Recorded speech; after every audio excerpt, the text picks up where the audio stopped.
Hey everybody, today we're going to show you how we're feeding our pigs with an automatic pig feeder. This is it.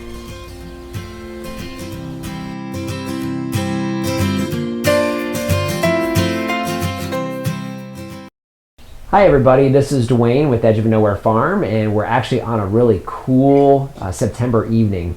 So it's September 22nd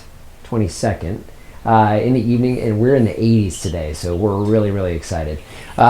We're still working on our building projects from the weekend of Labor Day, so we're pretty much done now, I think, or at least we're pretty close. But what we wanted to share with you guys, if you check one of our past episodes, you can see us talking about our pig pen, and you'll see how we have a small little pig hut that the piglets are going to be able to sleep in, and then of course the enclosure itself. Well, what we didn't show you is what we're going to be using as far as how we're going to feed the pigs and how we're going to water the pigs, so where they're going to eat and drink from.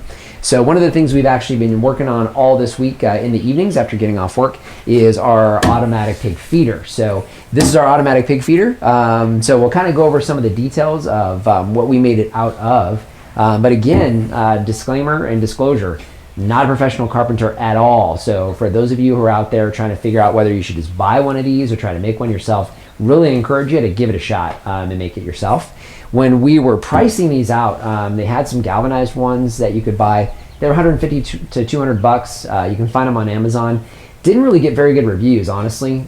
Pigs can be pretty destructive, and you need some heavy duty equipment in order for it to survive the wrath of pigs. So that's really kind of what we were thinking about when we built this. We watched a couple videos on YouTube. I looked at a couple articles and saw a few pictures of what people were doing, and we kind of incorporated several different things. So if Lori wants to squeeze in here a little bit closer.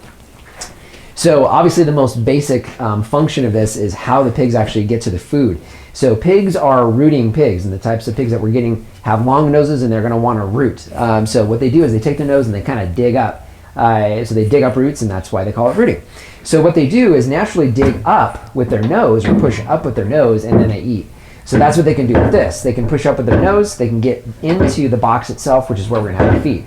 And what's nice about this design, the way we actually set this up, the hinges are so that it automatically drops back down. So that way it actually keeps water and pests from getting inside the actual feed when the pigs are not feeding. So both sides do the same thing. We do plan on having, it's loud, we do plan on having 2 pigs at a time minimum. So we're going to start with 2, and then of course we'll increase from there. So as far as the construction of it, we used galvanized wherever we had any type of metal. So all of our screws are deck screws, so they're galvanized deck screws, and then all of the rest of the fittings are galvanized as well. Hinges here, hinges on the top, which is where the feed is going to go into.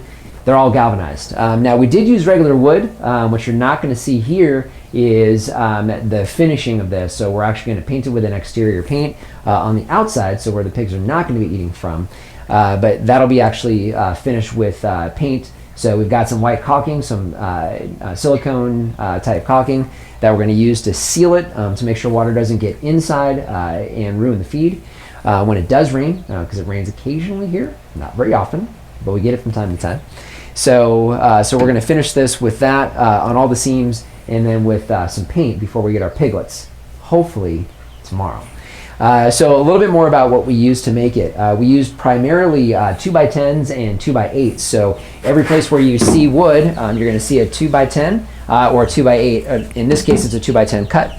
The 2x8s are the base. So we've got 2x8s here and across the front, just because we didn't want it to be too deep where they're going to be going into to actually get the food.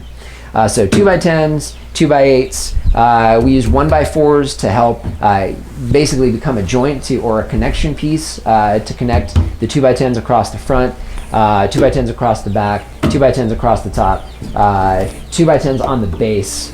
So lots of 2x10, which is a heavy wood. I mean, this thing is really beefy. I mean, it's hard. It would be really hard for one person to move on their own. So really going to stand the test of time, we're hoping. So if Lori wants to slide in again, a couple things I wanted to show you guys as far as what we did. So where the feed's going to actually go. So we got this hinged When you look down inside, if you can see that, I'm not sure whether you can see it or not, we've got another piece of wood that goes across the bottom, and it'll actually push the feed forward. So as we dump the feed in, the feed's going to slide forward right into where the pigs are going to actually be feeding. So real easy for us to get into and out of. So that's our pig feeder. So what we don't have to show you yet is what we're going to be using to water it. We're going to be testing that out tonight. Assuming it works well, we'll share that with you guys. But we think it's going to, so we're going to give that a shot and get both of those into the enclosure to be ready for our piglets again, hopefully tomorrow is what our goal is. So this is just a short video. We hope you guys enjoyed it, got something from it, maybe got some ideas if this is something that you're doing yourselves. So this is Dwayne and Lori reminding you that if we can farm on the edge of nowhere, so can you. Hey Mike, can you hear me, or can you hear me talking? See the little thing when I'm talking? Okay, good. So, he's eating your boot. I'm not exactly sure what I want to say. Do another take because he's eating my boot and you're moving. Hi everybody, this is Dwayne with, no, that's not what I want to say. This is the intro. And just wanted to, that's not an easy segue. Might have to cut that out. Probably will cut that out.